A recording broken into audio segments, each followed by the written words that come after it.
Bukod kina Senador Jinggoy Estrada at Joel Villanueva, 3 o 4 pang senador ang nakatakdang kasuhan kaugnay sa questionableng flood control projects. Ayon pa kay Ombudsman Jesus Crispin Remulla, inihahanda rin ang mga kaso laban sa ilang kongresista. Balitang hatid ni Joseph Morong. Is it because, Madam Chair, they're in a hurry because of news reports that probably 2 of our colleagues might land in jail this weekend? Yan ang tanong ni Senador Erwin Tulfo ng minorya sa Senado kung bakit tila minamadali na mapagbotohan ang mosyon ni Senador Rodante Marcoleta na baguhin ang Senate rules para payagan ng mga senador na makaboto online kung wala sa Senado. Walang pinangalanan si Tulfo kung sino ang 2 senador na umano'y maaaresto. Nauna nang sinabi ni Ombudsman Jesus Crispin Remulla na kakasuhan ng plunder si Senador Jinggoy Estrada kaugnay sa pagtanggap umano niya ng kickback sa mga flood control project. Sunod na raw sa kanya si Senador Joel Villanueva.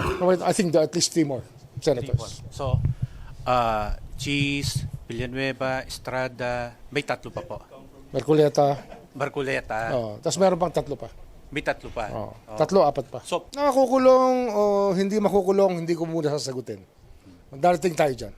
Si Marcoleta na nagsulong ng pagbabago sa Senate rules, pinakakasuhan ng plunder, indirect bribery at paglabag sa batas laban sa pagtanggap ng regalo dahil sa pagtanggap niya ng 75 million pesos na donasyon mula sa 3 individual, bagay na hindi idineklara sa kanyang salin. Si Escudero na pinakakasuhan rin daw sa pagtanggap umano ng 586 million pesos na kickback mula sa flood control projects, nagsumite na ng kontra salaysay sa Ombudsman.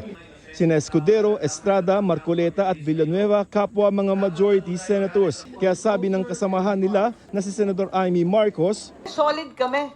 Yun nga lang, yung kinakasuhan, yung hinahabol, kung ano-ano talaga ang nangyayari, yan ang problema. Palibasa nga, buo kami, siguro may nagnanais na buwagin.